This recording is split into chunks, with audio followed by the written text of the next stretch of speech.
All right, what's up, guys? I decided, oh, great, I've got the StreamYard logo. Do I want to upgrade in the middle of the stream just because that's annoying? Because I haven't used this in a long time. I don't know. Screw it. I'll just look like a cheap bastard for the moment. So yeah, today what I want to do is answer any questions about dating, about pickup that you have live. So, I mean, it's basically free coaching. This is something that, hey, what's up, man? This is something normally, I charge for coaching like $250 an hour or more. I've been good. I've moved from Vegas. Kind of, I could get into that if you wanted to, but moved from Vegas to Arizona, which I think is just better in general. Vegas is really good for boot camps, and I'll still be doing boot camps there, but it's not a great place to live. Yes, I'm still going to be going there probably once a month almost for boot camps, but not going to live there. Yeah, main reason Vegas, just the quality of people that it draws in general are not the highest. And this is in terms of dating, in terms of women, not physically. There's hot girls in Vegas, of course, but they tend to be just, more shallow, more like, they really need to be at the table to look cool. And the same thing with guys. A lot of them are they're very self-obsessed, very kind of like LA, similar culture to LA, where people are very image focused, shallow, stuff like that, which gets boring. I had plenty of friends, but the quality of people that I was around is higher in somewhere like a normal city, right? Like a real city, like Phoenix, San Diego, Austin. That's probably where I'm going to go next, is Austin. But yeah, I'm going to be answering any questions related to game. And this is basically free live coaching. This is something I'm gonna try out. If it goes well, if you guys enjoy it and appreciate it, I'll keep doing it. I think it's a good way to not just be giving you the advice that I think you need to hear, but also what is actually on your mind, so you can get your personal questions addressed. All right. So first question from Harmon is, how do you keep conversations going during night game? It starts to get logical after some time. Okay, so that's one of those questions that it really depends on you. Now, your specific situation. The general answer is, if you are getting too logical and the conversations are not really going anywhere, there's a few things I would recommend doing. One is make sure that you're leading as much as possible. So if a girl hooks, if it's receptive, if she's conversing with you and not saying go away, toxic masculinity, if she's actually talking to you, then just make sure that you lead. Make sure that you move her to the dance floor. Make sure that you take her to the bar. Make sure that you are, holding by the hand and say, hey, come meet my friends. Unless your friends are horrible wingmen, then don't do it. But, take her to meet her friends. If she's not with her friends, take her to meet her friends, take her by the hand, physically escalate a bit. And when you lead, there's something psychological that happens both with you and her. Once you've left the initial location to somewhere else with her, basically it feels like you're on a date. It starts to feel more like you're locked in together, and it tends to get you unstuck to an extent. It helps to make it easier to keep the conversation going because you're stuck with her more, basically, right? Like now it's not like you're not sure if it's on or not. You're locked in, and now your brain's like, well, I better think of something to say. So that tends to help you get unstuck. And it also just helps make sure the interactions don't feel like they're fizzling out. They don't feel pointless to the girl, because if you talk to the girl, let's say you meet her by the bar and you're talking to her there for 20 minutes, it starts to feel weird. It starts to feel like it's not going anywhere. Like you're just not a guy who's able to escalate. And so that's one. Number two is momentum is really the answer to a lot of problems. Is if you're only talking to a few girls over the night, it's very easy. There's something called System 1 and System 2 in neuroscience and psychology, which basically I'm not a neuroscientist, but I believe System 1 is the one that is fast, witty. Whenever you think of something funny, it's System 1. It's not System 2. It's a part of your brain that is at ease, that is charismatic, all those kinds of things. You can think of it like shifting gears, because System 2 is the part that's going to think, is this good enough to say? Does she like me? Is this going to work? Et cetera, right? It's thinking all these logical It's thinking in the future and in the past, and it's not as clever. It's not as smart. It's the part that's like, oh, how do I think of something funny to say? And then you can't think of anything. So you want to get out of system 2 and into system 1, because I'm sure if you're talking to a close friend, you're in a comfortable scenario, you probably don't have any issues keeping the conversation going, right? Like that's true for 99% of guys. Once you're comfortable, you don't have a problem keeping the conversation going. But when it's a hot girl at a bar, if you're only talking to 2 or 3 a night, it's pressure. It feels like a big deal. So the more that you build momentum, the more that you approach every girl you see, even talk to people, not just to hit on them, but just to socialize, just to be outgoing, to be that guy that is the center of the party, right? And when you do that, eventually you will shift from system 2 to system 1, and then it will get very easy to think of things to say. And then if you're still too logical, there are ways to work on it, but honestly, that alone will do like 80% of the work. And I would focus on that first for most people, not like, oh, how do I come up with interesting stories? How do I, like, if you can keep the conversation going, if you can be in an authentic way and just not be overly filtered, your most charming personality will come out. And that's probably good enough. Like, you can always take things to a higher level, but that's probably enough to get results and to not have to worry about it. So that's the basics, is talking to everyone, making sure that you're doing enough approaches, making sure that you're leading when you do approaches instead of just letting them fizzle out and not taking it somewhere. That'll build momentum and help you get into system 1. If you want more details about the exact step by step for how to do that, and to see infield of myself showing what it looks like with actual pulls, taking girls all the way home from approaching, then you can get my online course, God Mode. I'll have a link somewhere to get that. All right, so I've got a shit ton of questions. No more Vegas. Do you think game works in Beirut? Let me Google. Beirut is it's a Muslim country, right? So with Muslim countries, if there's Sharia law, yeah, the pickup's not the best idea. If it's somewhere like Turkey where there's not Sharia law, but it's still a Muslim country, or like what's another one? I believe, what's that country right by India? Can't think of it, but you know what I'm saying. If it's a country that is predominantly Muslim, but it doesn't enforce Sharia law, it probably is possible.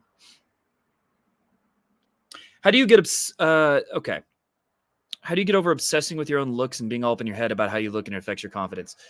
So it's always going to be in your head to some degree. I don't think, unless you're completely enlightened, that's going to be in your head. There's still times, like, if I see a guy who's 6'5" and like a girl approaches him and he's super good looking, there's going to be a moment where I feel envious, right? I'll feel it for a second. It doesn't happen nearly as often as it used to, but that's just a thought and a feeling you're going to have occasionally, but I don't obsess over it. And what happens is, I mean, sometimes I'll see that super good looking guy like pull a 3. I have this friend in Vegas who is a Chippendales model, who is 6'5", maybe 6'6". He has, like a Thor physique. Anyone would say he's at least a 9 out of 10 in looks, right? And yet this guy, do I see him get some opportunities where girls are clearly into him? Yes, of course. But you know what's surprising? Even this guy is the top 0.1%.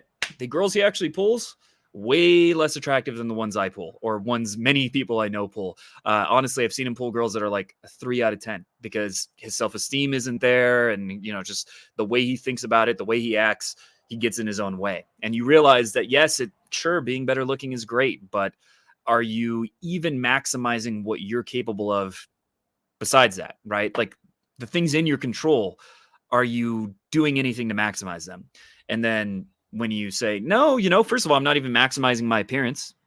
So why am I making an excuse when I'm not even maximizing it? I'm not shredded. I'm not, And then secondly, once you start talking to a bunch of girls, once you start putting yourself out there in a vulnerable way, not in a trolly way where you half-ass it and you intentionally get yourself rejected, but when you genuinely put yourself out there and put yourself on the chopping block to where the girl can really reject you, but she can also really like you and really be receptive, you do that enough times and you think about that less and less, because guess what? When you're making out with a hot girl, you can think about how, it'd be nice if I was 6'5", it'd be nice if I was ripped, but you're not going to be obsessing over it because why does it matter? Because you still have this hot girl. So, anything when it comes to thinking is the more you're doing, the less that you're going to be in reaction through your mindset, through your thoughts, through your beliefs, right? So it's a sign, if you're thinking that you are, I guarantee, based on this comment, you're not taking a lot of action, right? Maybe you're approaching, probably not. But even if you are, I guarantee you're half-assing it, right? You're not actually going for it. You're not going out and then at the end of the night, you've either approached like 30, 40 girls, everyone there that you found attractive, and maybe going home alone.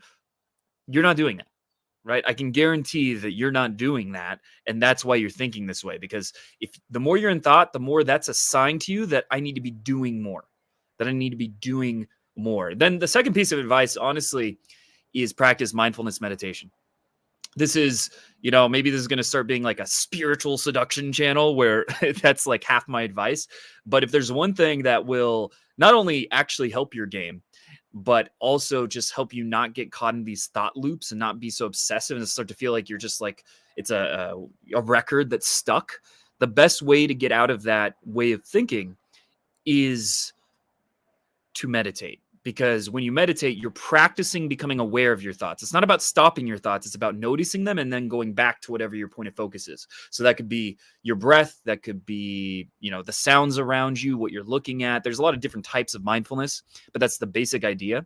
And so you'll start to realize my thoughts are just thoughts.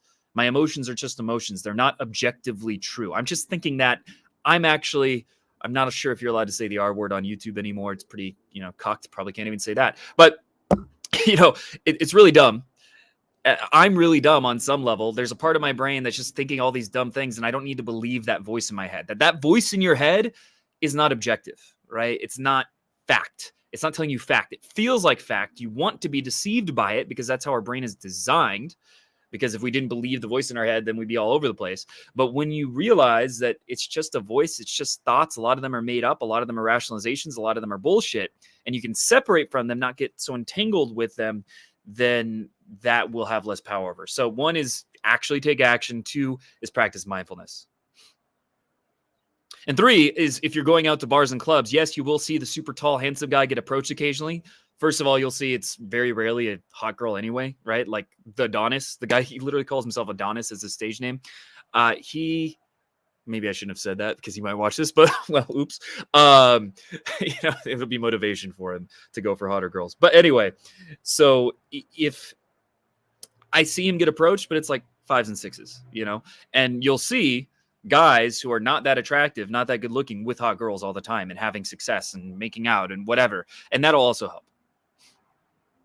How do you lower your vocal tonality and talk slower when talking to girls? Talking slower will largely come from being present, but you don't always want to talk slower. That's an oversimplification. It's one of those things it's like never put your hands in your pockets. Yes. Can it make you look more tense? Sure.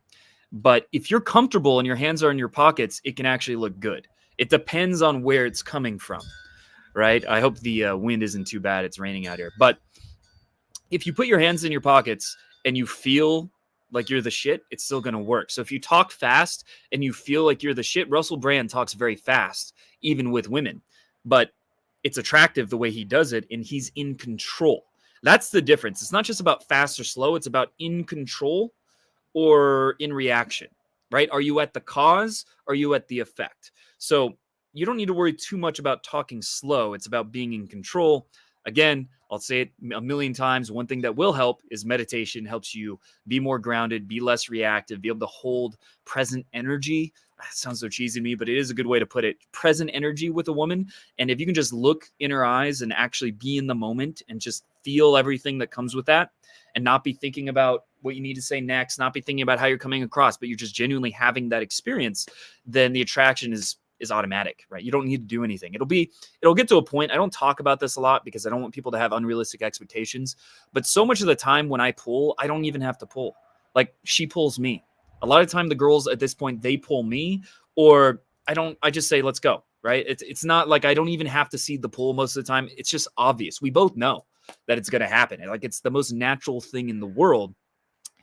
And you get there by being more present, by being able to experience them, by taking them in. And then seduction is pre-verbal. Sex is pre-verbal. It does not come from the words we say. As a species, we've been having sex for what, 1,000,000 years? I don't know the exact timeline as to when we were technically Homo sapiens or whatever, but it's something like 500,000 to 1,000,000 years. We've only had language for at most 100,000 years. So all those 400,000 plus years before that, people were having sex without needing language. They didn't need to worry about talking fast or slow. They didn't need to be thinking that. They just, the way they carried themselves, the energy, which is nonverbal, right? So the nonverbal communication, the way they felt, the emotions they projected, so mirror neurons, right? The emotions they felt were transferred. And that's what made things happen. You don't need to worry. Yes, it's better to speak in a way that's controlled, but you don't need to worry about talking fast, speaking deep. It's good, but I know plenty of guys who pull all the time without having a deep voice. So it's something that is worth working on, but it probably isn't the first thing for most of you. All right, what's up, guys? I'm just going through the questions. Any ones that, I don't think are dumb, I'm going over. I do want to read, this is a recent message from a client who took a boot camp with me on New Year's Eve.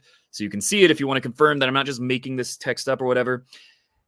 I hope his name, his name's not it. I was worried there for a second. Anyway, so, hey, Avery, just wanted to tell you that I banged a girl I met in day game yesterday. And this was someone who was really struggling with day game and was getting no results before the boot camp. She was a Russian fitness model and champion of pole dance semi-pro, a true 10.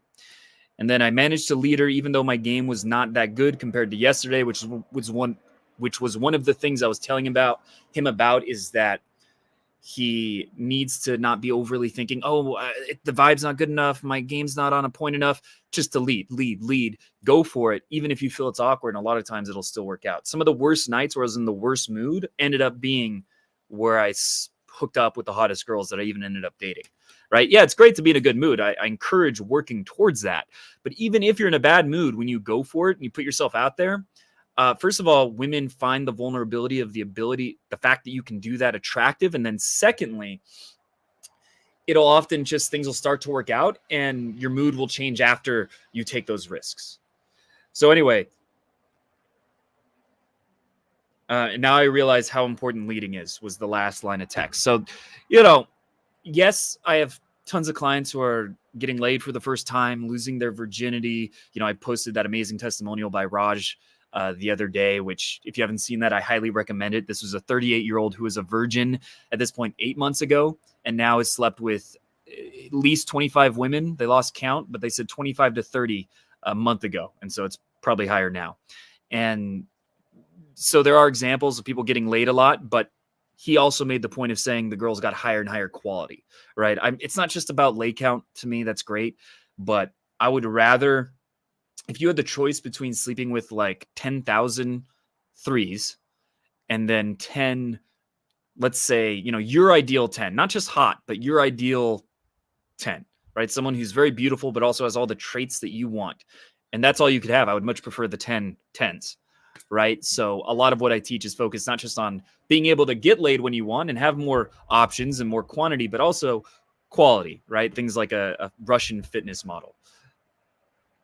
And if you want to learn more about my in-person coaching, I'll have a link below where you can sign up for a free call with me to see if you're a good fit. It's important to mention that I'm only going to be in the US for another 4.5 months before I do a tour around Europe. And I'm going to be in Europe for at least 6 months, a little bit more than that. So if you want to work with me in person, I'm going to every major city, Chicago, New York, LA, Phoenix, Austin, etc. And then I'm going to be gone for a very long time. So you don't want to wait, procrastinate, and then you can't do the boot camp for another 6 months. And yeah, so pretty much everywhere. The answer is in the US. I'm going to be going to pretty much every city with over 1 million people, all the like top 10 cities, and then a number of ones that I personally just like, there's certain, but I'm not going to be able to go to all the B tier cities like Seattle, I'm going to be going to the Austin, Dallas, those kind of places. And then I'm going to be going through Europe. So if you are in Europe, it might actually, for the first time, be possible to work with me there.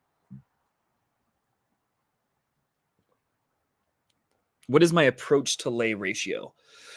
That's a tough one. Because a lot of the time now when I'm going out, I'm on boot camps, which changes the way it works.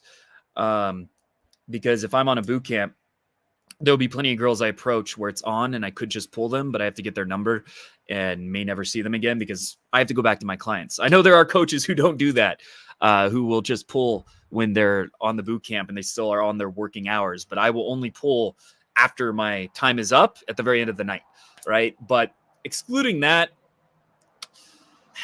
it kind of depends on the city to an extent and whether it's night game or day game, but I'd say it's at least like 1 out of 20 approaches or so.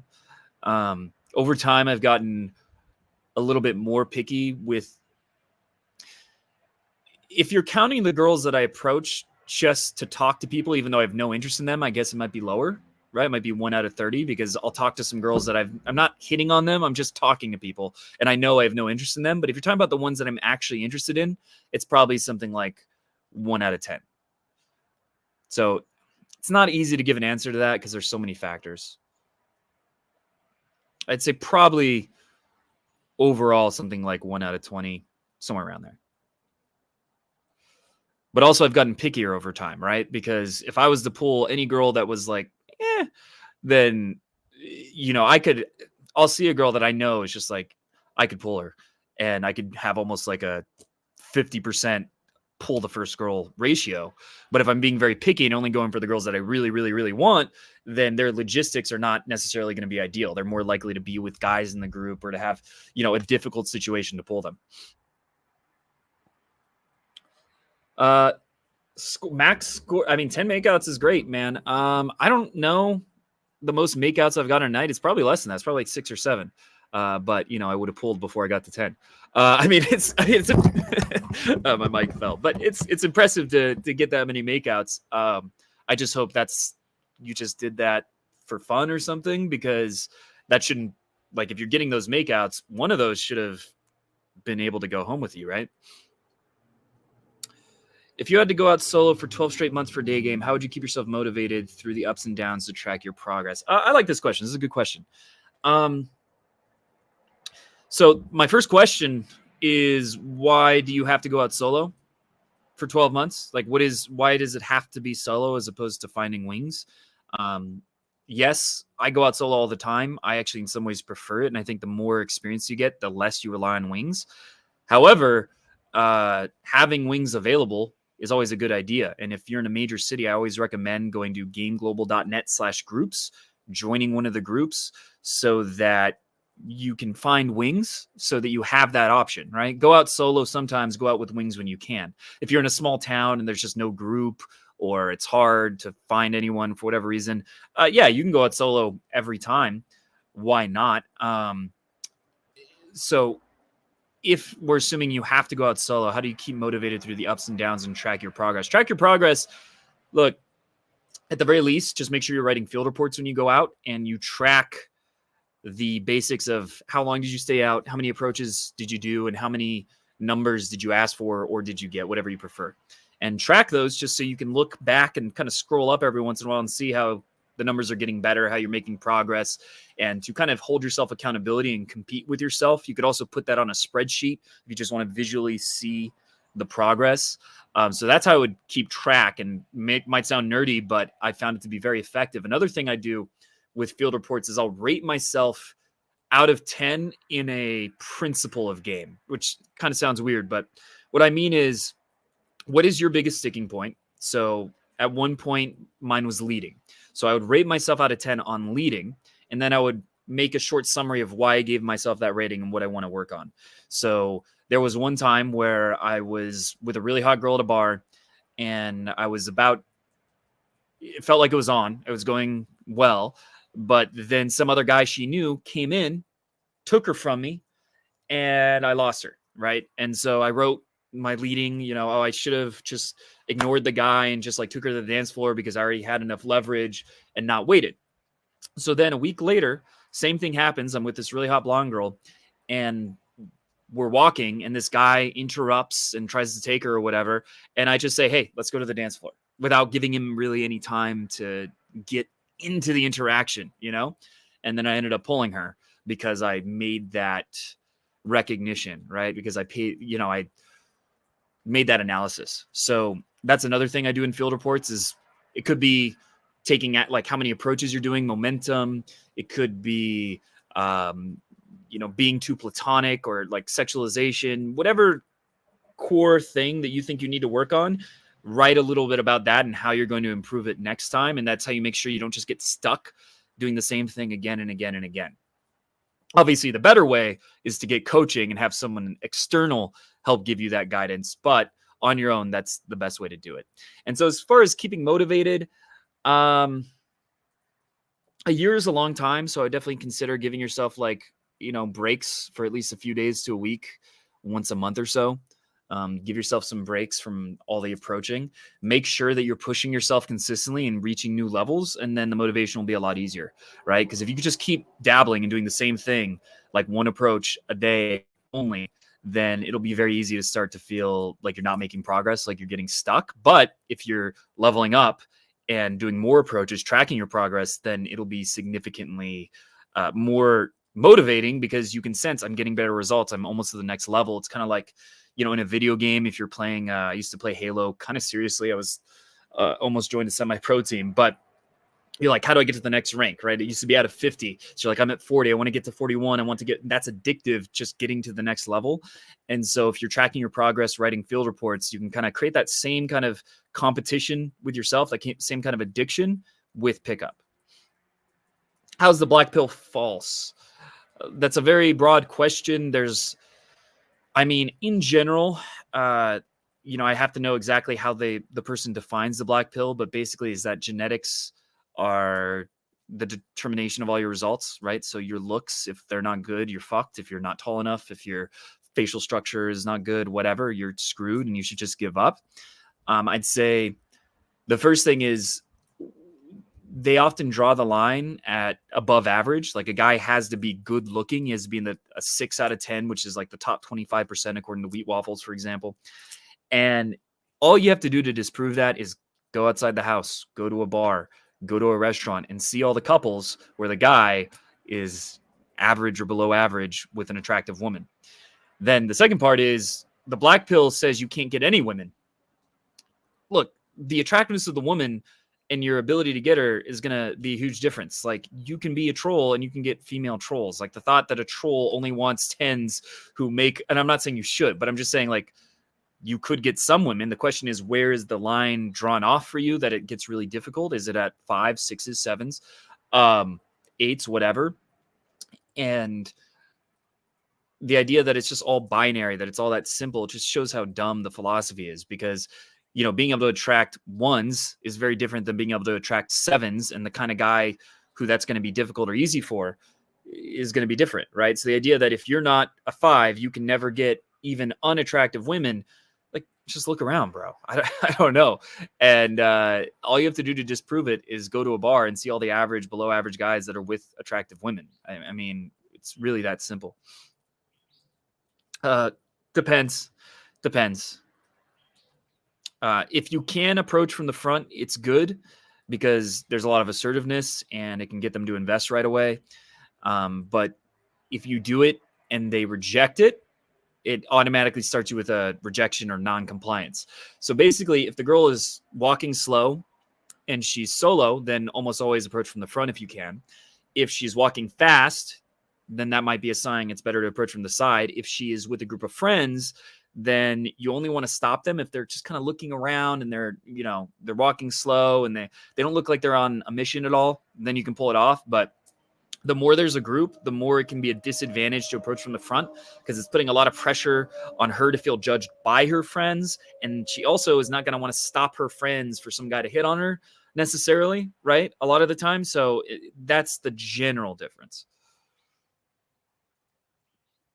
How many matches do you get per day? I haven't really measured that. I get enough. I don't know. Like, matches with girls I genuinely find attractive, few. per day, which adds up.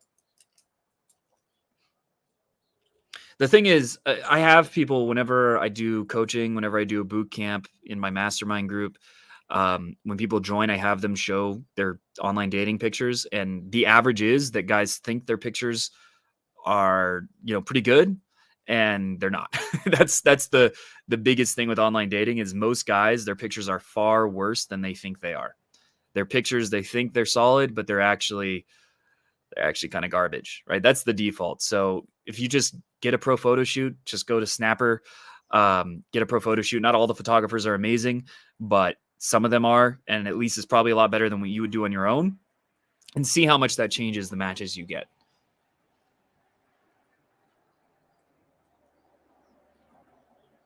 How do you use indirect in day game?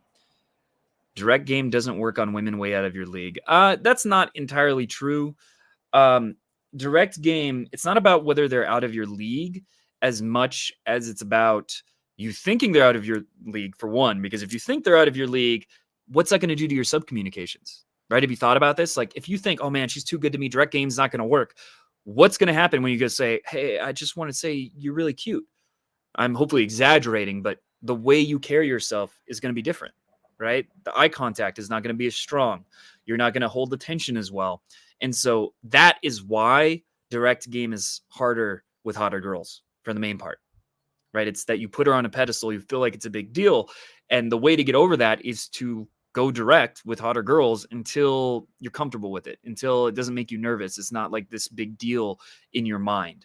Now, there is another aspect where you are right, because the more the girl is a clout chaser, so the more she is image obsessed, the more direct game is less effective. So if you know, like Michael Sartain, I'm not his biggest fan, but there's definitely, in terms of networking, he has some good advice. But the kind of women that he surrounds himself with, direct game would not work as well. It's not impossible, but generally it's not going to be as effective. And if you don't know Michael Sartain, what I'm talking about, it's girls with a lot of plastic surgery who have high Instagram follower accounts, really care about their social media. When they go to a club in somewhere like Vegas, it's really important that they go to the DJ table, or at least a table. And they care about their image, right? Socialites, I think, is a good term for it.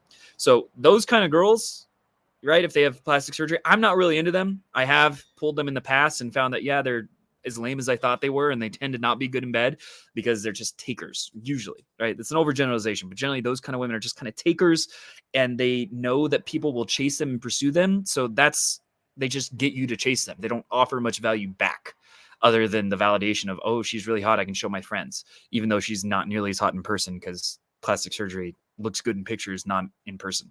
So those kind of girls, you do want to go less direct, but that's a specific case, right? Like a girl who's just naturally gorgeous, a girl who's just beautiful, but that's not her lifestyle, the way she thinks. They're honestly easier to pick up once you have no anxiety or stress about it. Once your mindset is fully on point, you're fully entitled, it's actually easier, because they are constantly being treated weird, right? They're constantly being approached, and guys, they just always feel like guys are trying to use them and they're trying to get something from them, and they feel something's off. And if a guy can just be normal and be congruent, it's easy. Now, getting there is not easy. You'll have to go approach those women a lot and get rejected and deal with those situations. But the way to do that is not to try to put on your A game and find some special way to get the hotter girl. It's to just be able to own what you want and go for those hotter girls without needing to play any games or do anything different, and just be congruent and put your ego on the line with them, genuinely be vulnerable with them, and then you'll start having success with them. What do you think of Leo Gura's game? Come on, yes, it's someone I know, but that's a public figure, and I wouldn't, like, if I had mean things to say, I'm not gonna say that on YouTube. And that's obviously not the main. He's a spiritual guy, so if you're into spirituality, definitely check his channel out. But I'm not gonna talk about his game or like critique him unless he wanted to do that, right? How do you nag or do Julian's drama technique? I have done that. The drama thing, it definitely works. Do that at your own risk, because it's going to create toxic dynamics, right? It's going to create a drug-like addiction to you, which is yes, it's very appealing to your ego that she's like really addicted to the fact that I keep like, poking her with these emotional spikes. But first of all, the women that are going to really be into that are going to be lower self-esteem. And hey, some of them can be fun and really great in bed. And if that's what you're looking for, yes, you can do that. But be careful, because you can just make that the way you. I know a friend who was a big fan of Julian and is very good at game, but his relationships are always so toxic because that's his whole mindset about relationships, right? He's always treating it like a game. And you do want to be able to have the fundamental of being able to just pick up girls without needing to like do a bunch of things, right? Not needing the poker. Bangladesh, that is the country I was talking about. Yes, that is has a large Muslim population.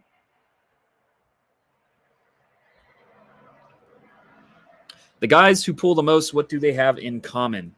Yeah, this is a great question, because the guys who pull the most do not have a lot of the traits in common that you would think. Some of them are good looking, right? There's a good amount of them are good looking, but a good amount of them aren't.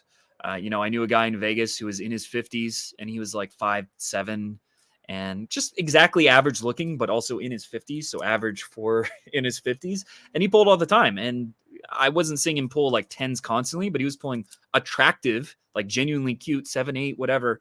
I don't want to rate too much, but like 7s and 8s or whatever, consistently. And they would be like 21, 22, very young, which I think it's a bit odd to want that big of an age gap, but he was able to do that, which is impressive, right? And you would think, it's all about looks, but you dispel that. The more you go around guys who actually get success with women through cold approach, the more you'll see that some of them are good looking, some aren't. And sure, it's an advantage, but the guys who are less good looking often are the most motivated. The best looking guys will settle for the easy situation they get. They'll get a girl who's all over them really easily, and they tend to have a bigger ego about not wanting to get rejected, not wanting to look bad because it would hurt I'm the good looking guy. How can a girl reject me? So you won't see them like approach everyone, really go for it.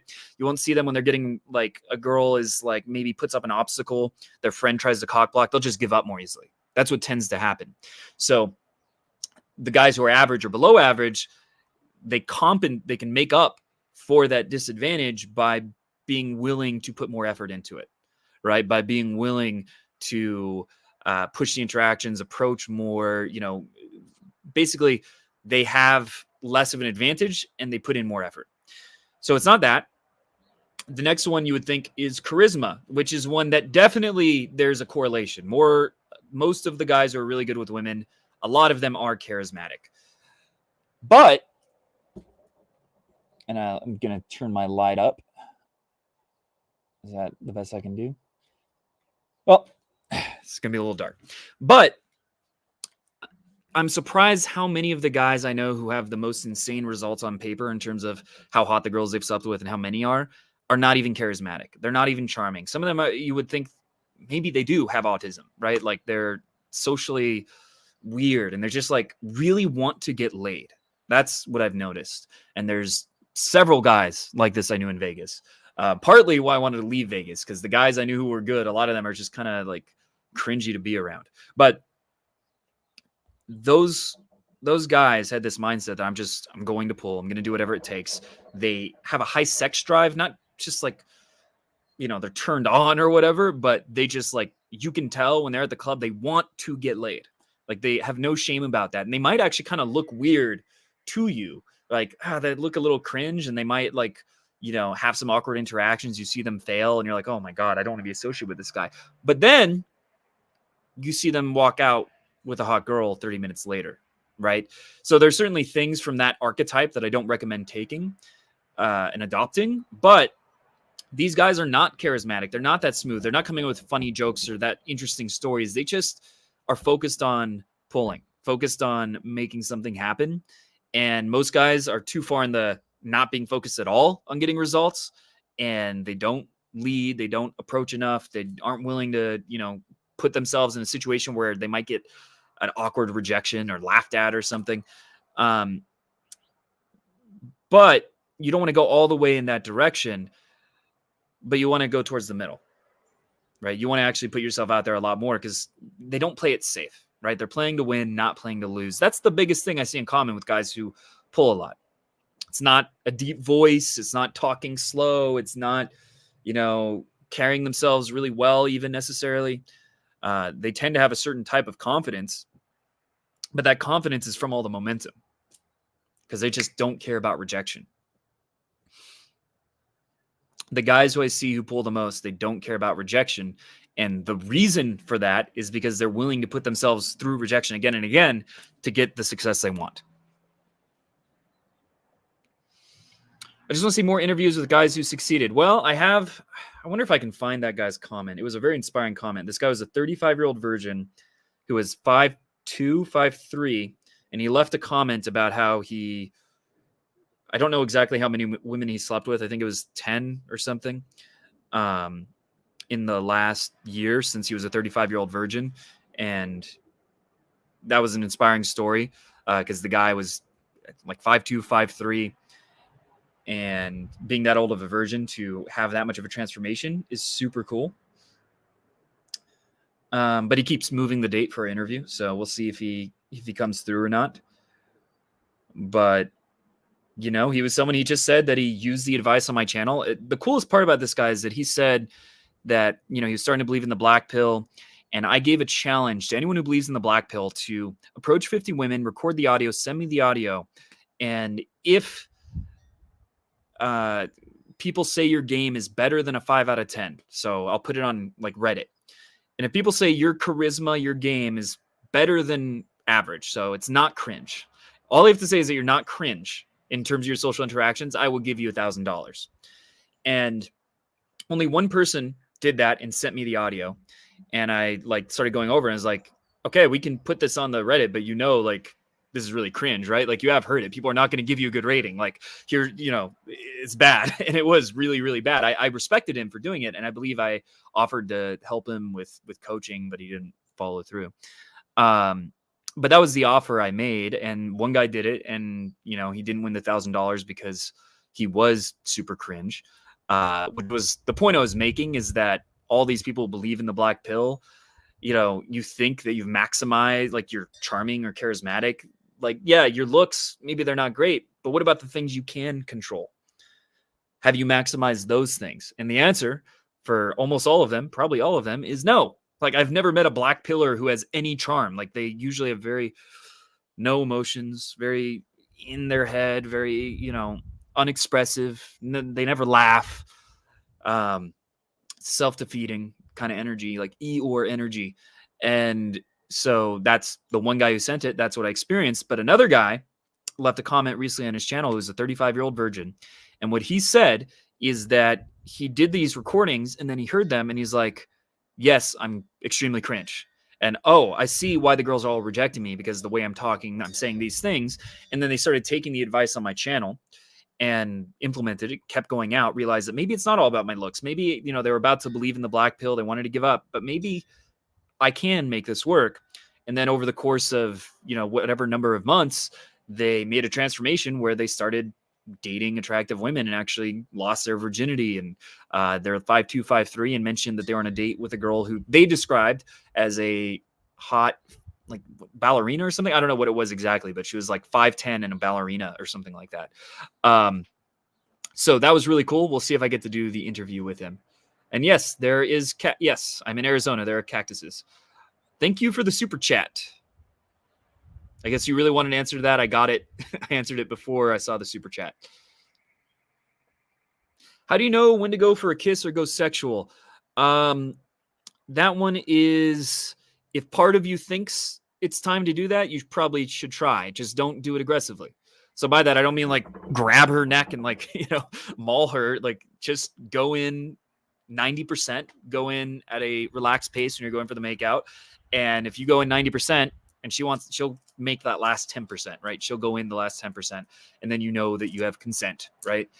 So if there's a part of you that thinks you should, then do it, right? If a girl's making strong eye contact and comfortable with being in close proximity, and there's some part of it's in your biology, right? Like, every mammal manages to have sex except for humans without needing to be taught how to do it, right? It's instinct. So if a part of your instinct is saying, oh, I should go for it, trust that instinct, because your ego is probably getting in the way. How to escape from the friend zone. How long have you known this girl? It depends on that. If you just met her, then you probably could get out of the friend zone, or you're not even in it. If you've been in the friend zone a long time, the way to escape it is to date a bunch of other women. Stop paying attention to her. Stop even, like, if you like her and you're being her friend, pull away and don't hang out with her as much, right? Don't just give her all this attention when you are not being authentic about what you want, and start approaching a bunch of other women, dating other women. And once you start doing that, she'll likely start pursuing you, right? She'll likely start liking you. The dynamic will shift. She'll sense you're no longer desperate or needy or in scarcity about her. And most of the time, though, what happens is if you follow this advice, you don't want her anymore. You realize that it was just this fantasy you made in your mind. She wasn't actually all that great. It was just like she gave you some attention more than other girls, and you got hooked on that. But once you actually put yourself out there, meet a bunch of other women, you'll realize you didn't even want her that much in the first place. I had this happen. There was a girl in high school I had a crush on. Ended up, not dating her because I was a total pussy. And then, like 7 years, I don't know how many, when I was like 24 or something, I saw her at a bar, and now I was, more charismatic, had more game, was on point. And then she actually invited me to go home with her, but I didn't want to. I realized, like, she was the same girl. I mean, a bit older, but she was just like, I was like, she's physically attractive, but she's so manipulative and shallow. There's just all these qualities, and she's like, does drugs. Like, why do I even want to? And I ended up rejecting her. So that's what you'll find often happens. Can you get tangible? Massive action. Massive action would be something like 50 approaches a week would be the baseline. If it's all day game, maybe a little bit less, because there tends to be less volume. But if you're going to the clubs at least some of the time, probably at least 50 approaches a week. Okay. Will you do boot camps in Canada? Actually, the answer is I already have one scheduled for Toronto in, I don't know the exact date. I think it's May. I don't have it memorized, but I have one already scheduled for Toronto, and I'll probably do Vancouver as well. So let's see if I can get I'll get the link.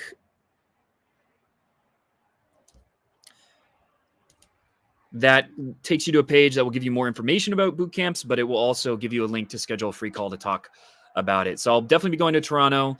I'm probably going to go to Vancouver as well, because actually in Vegas, like, the hottest girl I ended up hooking up with last year, the one I liked the most, was from Vancouver. And I found, like, whenever I was in Vegas, there were a lot of hot girls from Vancouver specifically.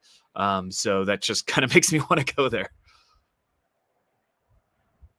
It's getting dark. No, it's not. It's 2 p.m. It's not dark. It's just cloudy. And thank you for the super chat. I just set that up. I don't even know how all that works. But in Halo, yeah, I did. I got invited to a semi-pro team that would have potentially gone pro, right? It was Halo 3. I played like 6 hours a day. You didn't need anything to have sex 500,000 years ago. No, it's the same in some ways. You didn't have as many opportunities 500,000 years ago, but it was something like 40, 60%. I don't know the exact number, but a significant percentage of men never had any children, right? They never had any progeny. They didn't have any sex. So the men who, it was either feast or famine kind of back then, which it still is. Where are my boot camps based? Basically, in the next 4 months, I'm going to be going to every major city in the U.S. I have a calendar written out. Some of the cities are already full. Some of them have 2 spots left. Some have 1 spot left. But I'm going to be going to pretty much, if not your city, if you're in the U.S., somewhere very close, right? Everywhere from the East Coast. Not as many in the middle of the country because there's not as many big cities there. But I'm going to be going to, it's like 20 cities or something like that. So If you're considering taking a boot camp, I will after that be leaving the States for at least 6 months. I'm still planning out the trip, but it keeps getting longer and longer. So for at least 6 months, I'm going to be in Europe. And if you want to take a boot camp, it's something I would recommend doing now. You don't want to just put it off for like 9 months. Emotional connection is not, yes, it's good to have the same interests, but man, there's girls. Yeah, I remember this girl I hooked up with in New Orleans last year, and the initial interaction was 30 seconds. We didn't make any connections based on interest. She was very hot. And that was partly the emotional connection, I guess you could say, but we just had instant chemistry. It's just when you are getting out of your own way and you're not in your head and you're not overthinking, then women who are feminine and who have good energy, who are present, it's just going to be on. Like, it's just going to be very on. And you don't need to do anything. We didn't have that many common interests, right? I mean, there were some, but even if we couldn't speak the same language, it still would have been good spending time with her just because the chemistry, right? It's beneath that surface level. And I'm not saying it's not, having good conversation. Obviously it helps. Having interests in common helps, but it's not always necessary. If you express interest and she doesn't reject you, you move it forward. I mean, maybe I'm missing something about the question, but you move it forward in some way, right? So you take her to a different area, to the bar. If it's in day game, maybe take her to sit somewhere, take her to get a smoothie, get coffee. If you express interest, you move it forward, and at the very least, get her number.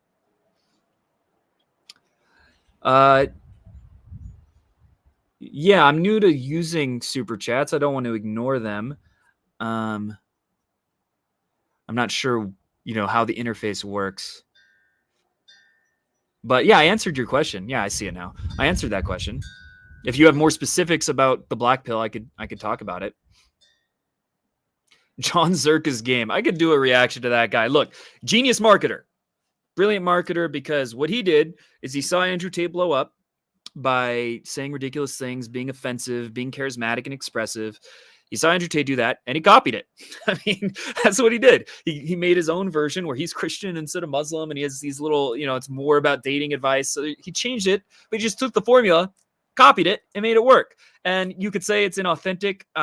He's doing it in his own way, right? His brand is different in certain ways. But he saw a winning formula, copied it, and that is it's definitely a method for success. Sneeko did the same thing, just copied Andrew Tate. I mean, even copied the business model of the monthly subscription to learn how to make money online. Copied everything. And so did Zerka. He has an online, but it's specifically about dating. But he has a course that's very similar to Andrew Tate's in the structure. And he copied making a bunch of viral clips where he says obnoxious things. Zerka, I think he might get banned because he took it. He says like a lot of his jokes are in, I don't even want to say the word because that could get it banned, but they're about things you really want to be careful making jokes about. His game though, his game advice is trash. Maybe I'll make a reaction video to him at some point, but his game advice is trash. Don't listen to it ever. He says the dumbest things. Like he said one of his openers, I remember he had a video where he's like, tell a girl she has pedo toes. That's just so, you could pull it off, but it's not helping to say that. He said, talk to the fat friend, don't talk to the attractive girl. There's a long list, a litany of bad advice. So whenever he's giving advice and explaining it, it's bad. I've seen him clips of him interacting with women where it was good, but he's not doing the advice he gives. So watch what he says, watch what he does, not what he says. He's kind of one of those examples. He's a natural, I'm pretty sure. And so when someone's a natural with women, they don't necessarily understand. They can't explain why they do what they do because it's unconscious. It's just something that's muscle memory to them. And so he's good at vibing. He's good at sexually escalating and kind of push pulling. I've seen him do all those things. He does other things that are cringe. His street interview pickups are not that great. So overall, his game is, in some ways, is good, but not someone I would look to for advice. I don't know, almost 0%. Like, 1 in 10,000 probably. I don't know the numbers. I'm not a doctor, so don't sue me if you get someone pregnant, but very low. How do you approach a girl in a group? Look, the starting point is just approach the one you're interested in, open strong, and then if the group starts paying attention, ask how they know each other and address them. Sorry about the wind. If that blows over my fucking expensive ass camera, I'll be pissed off. All right. Barcelona. Yes, Barcelona is one of the cities I'm going to go to actually because I went there when I was younger. I loved it. It was a great city. Kind of have a thing for Spanish women, so I'm definitely going to be going to Barcelona on the Europe tour. I don't the exact date. It's probably like September. So I still have spots. I am going to Barcelona. I would click the link to see if you can make that work. All right, I'm probably going to stay for a few more minutes. I've already gone longer than I planned, but I just kind of got into it.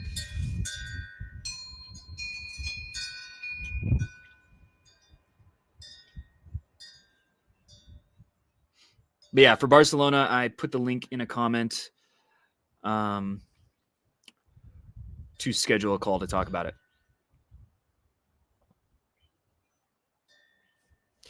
it.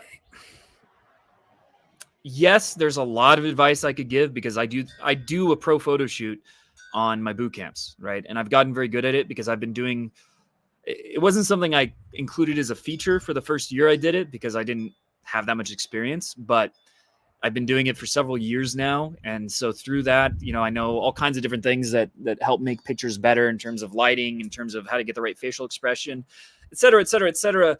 But like, it's such an in-depth topic. It would take a long time to give you any like something useful. And I know you're not going to like the answer. The best place to start is get a photo shoot because a good photographer will give you that guidance and in a way that's instantly implemented. They're going to have a better camera. They're going to know how to get the best pictures better than your friend or if you're doing it yourself.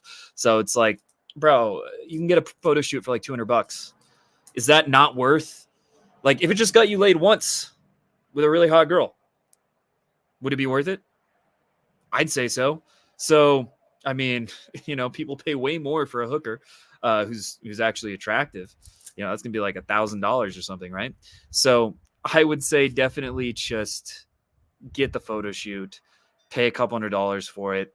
If you're stuck with pictures, just start strong, right? Like, that's just my honest advice. If you're super poor, really can't afford it, then I guess do it on your own, do it with friends. And I could give you advice, but it's really not the best route.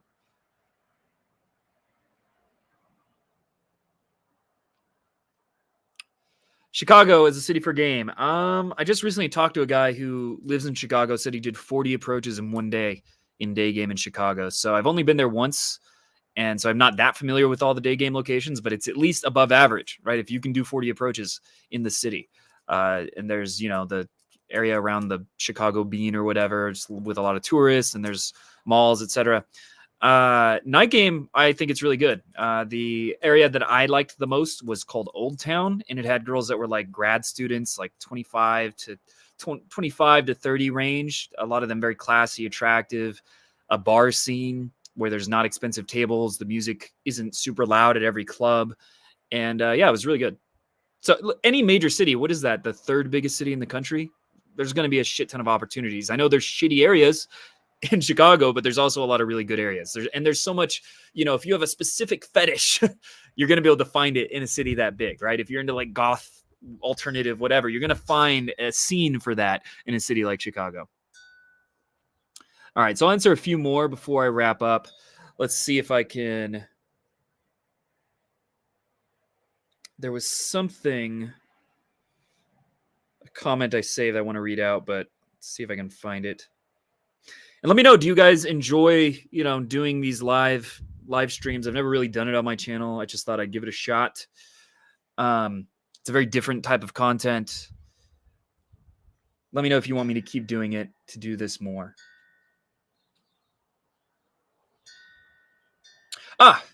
This is the one. So you can see I'm not making this up. I mean, you can be skeptical that they're making it up or it's like an alt account of mine and I'm just writing it to myself.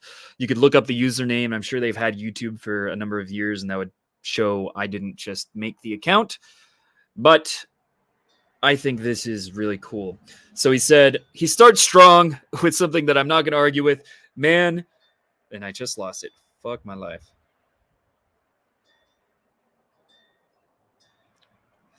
He starts with, man, you are a living legend. So I don't have a problem with that comment so far.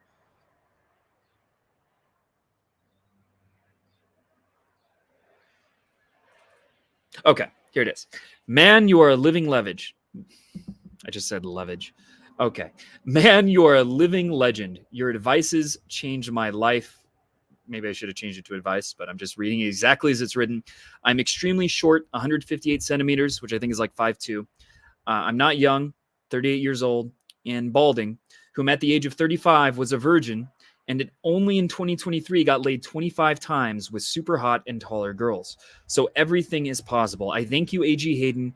Yes, I did tremendous effort, and so I'm going to guess this guy, English is his second language, and I got literally thousands of rejections, but I persisted. Even if I'm going to be dismissed by 100 women and only 10 want to talk with me and go on the date, it's much better than Tinder and you're in control. This is the fast way if you learn, and you will become insensitive when you hear them say no. So I think that's a really good example. I can show you the username. You can look up the comments they've left on this channel or whatever.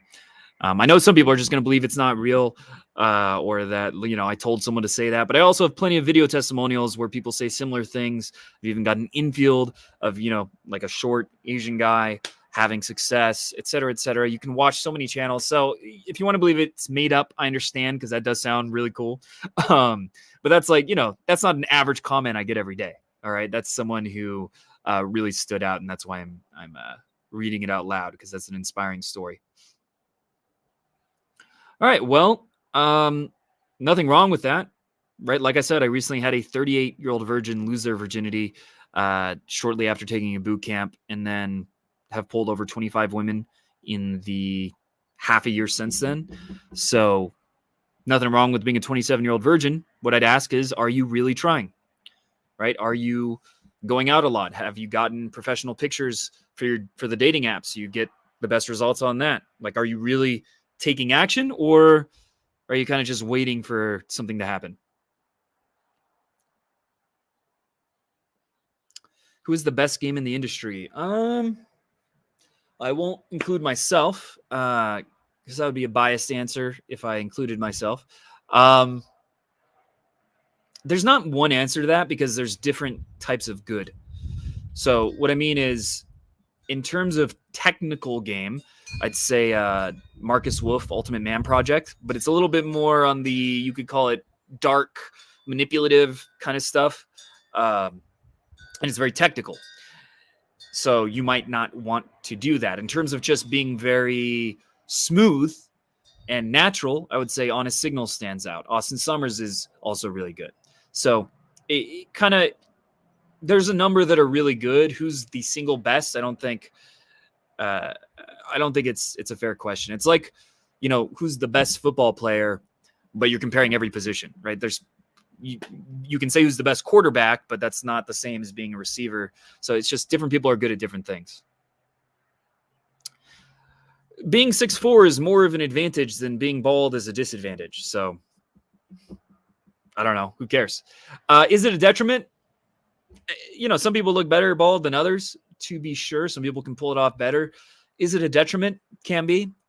Are there plenty of bald guys who succeed? Yes. So who cares? Like, it's a factor, but everything's a factor. So the problem is you get obsessed over the factor that you don't like, because that helps you have a narrative of why you don't need to try and why you have excuses. But the reality is there's so many things that you could control that you are like a 1 out of 10 on, right? Like the amount of women you're actually interacting with, asking out and approaching. How would you rate yourself out of 10 on that? Because you can say being bald is bringing me down, but if you're 1 out of 10 on the things under your control, what's the point, right? And even, being in better shape, you can control that. You can control making more money. There's a lot of things you can control, can improve. The more you focus on that, the more you'll see success, because you'll start being solution oriented instead of problem or excuse oriented. And both are self-fulfilling prophecies. All right, so I'll answer one or two more. Oh, is that the real The Rational Male? That'd be very interesting. Why did he stop making content? He's already quite rich outside of pickup. At least, I mean, he isn't. Actually, no, he did show me a bank statement once because I was skeptical. So he's quite rich, and I just don't think he's that passionate about coaching.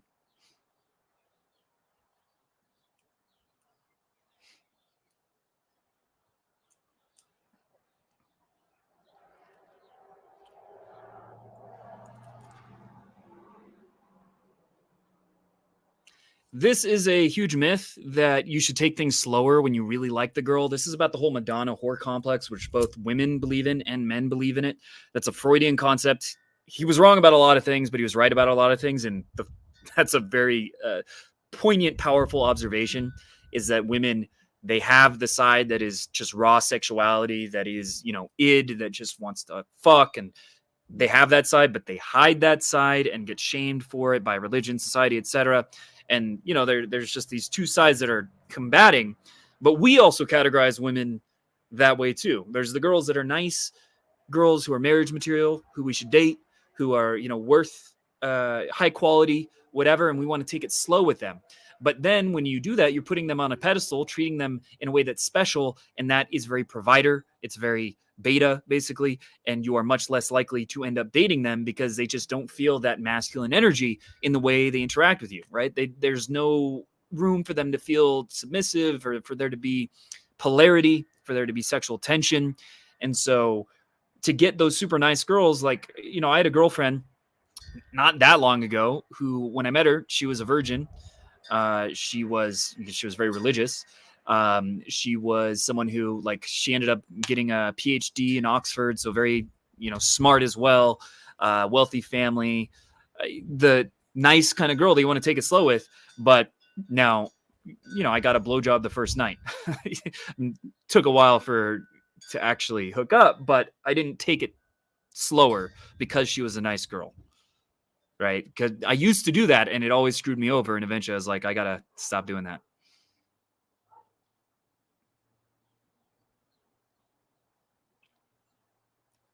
Will I come to Australia? I kind of like Australians.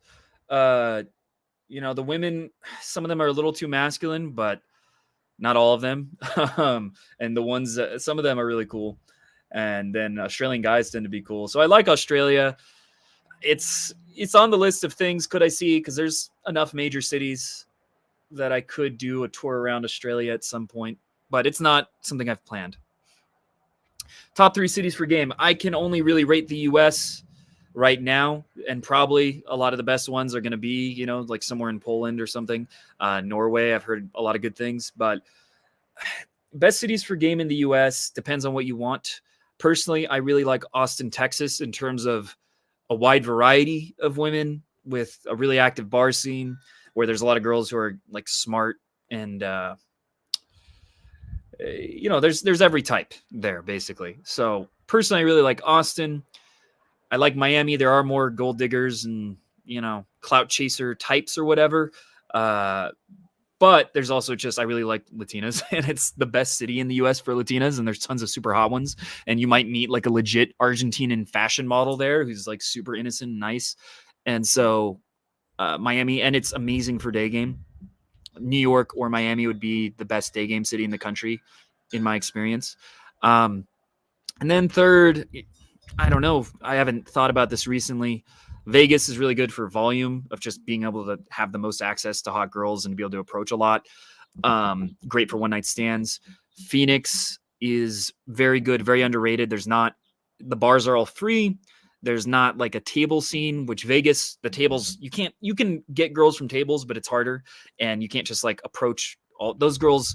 Tend to be a lot of the hottest ones. And then they also are more difficult to have a real interaction with. So there's still so much volume that Vegas is great, but Phoenix has tons of volume, doesn't have that issue, and all the clubs are free, and tons of hot blondes, which I kind of like. Then San Diego would be the other one that comes to mind. But really, any city that, like, if you're in your 20s, any college town is probably going to be really good. With a college that has at least, say, 20,000 students, there's going to be bars, college bars, and every college, New Orleans, the college area, the girls are all hot, and the ratio is better than other areas, right? The gender ratio, because more women go to college. So any college town can be really good. In some ways, better than the biggest cities. All right, so I'm about to wrap up. I'm going to do, depends what you mean by Eastern Europe. Like, if you consider Poland Eastern Europe, then yes. But, Romania, just, see if I can run into Andrew Tate. I don't know. I'm still considering. I haven't booked any for Eastern Europe yet. Yeah, I'll definitely break down more Klein Infield.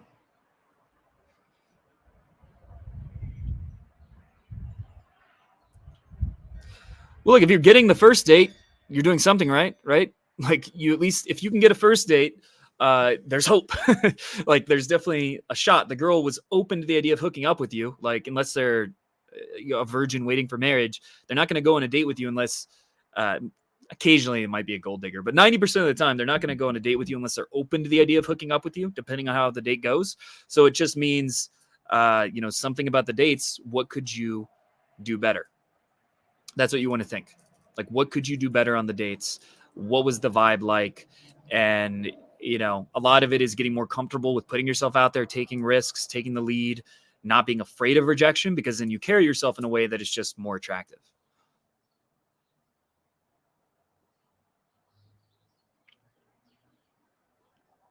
And so, yeah, they can spot that lack of experience, but I've had, at this point, I believe it's 5 clients who within a few weeks of taking a boot camp lost their virginity. It was 3 on the actual boot camp and 2 right after the boot camp lost their virginity.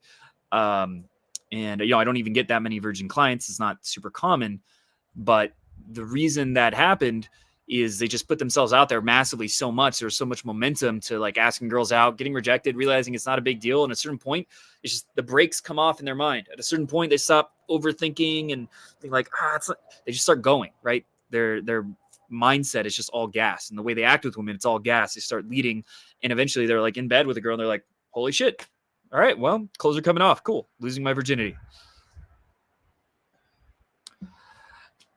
This bothers me, man. This bothers me. The mindset behind this bothers me. I know it's like a cheesy self-help thing or whatever, but I can't approach because I'm too anxious. One thing that comes to mind, it's a bit of a, it's a very like a conservative dad thing to say, but your fucking great grandparents were probably conscripted and had to shoot people and get shot at without, their consent, without any choice. And you're too anxious to approach a girl? Really? Like, you're going to let yourself think that? You're going to allow yourself to believe that and continue to believe that and use that as an excuse? Like, you're okay with that? Like, that doesn't piss you off that you think that way? Like, that thought should just disgust you as soon as it comes to your mind and piss you off and be like, you know what? Yeah, I am really anxious. I'm going to do it anyway. It's not like anxiety doesn't literally make it so your muscles can't work. You can still walk forwards. You can still open your mouth. And maybe you'll say, still approached.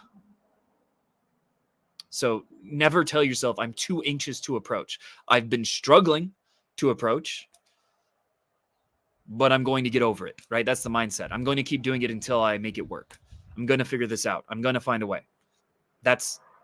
You're going to create a self-fulfilling prophecy when you say, I can't approach, I'm too anxious. You've just closed off the reason to even try, right? I bet you're not going out on a daily basis to bars, to your college campus, to a mall, wherever. You bet you're not going out every day and trying to approach.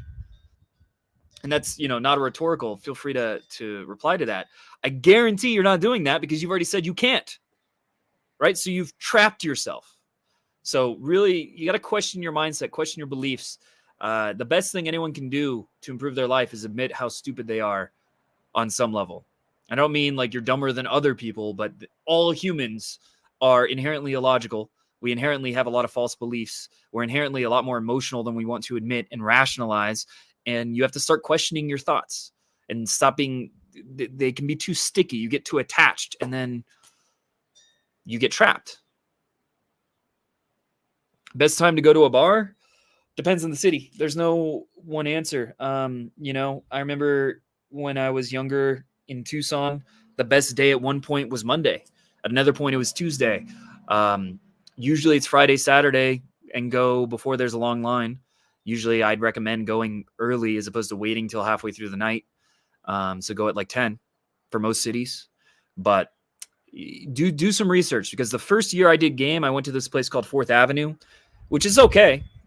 I pulled one of the hottest girls I ever pulled was there, but in general, there's less options and the women are less attractive than the college bars and then the actual downtown.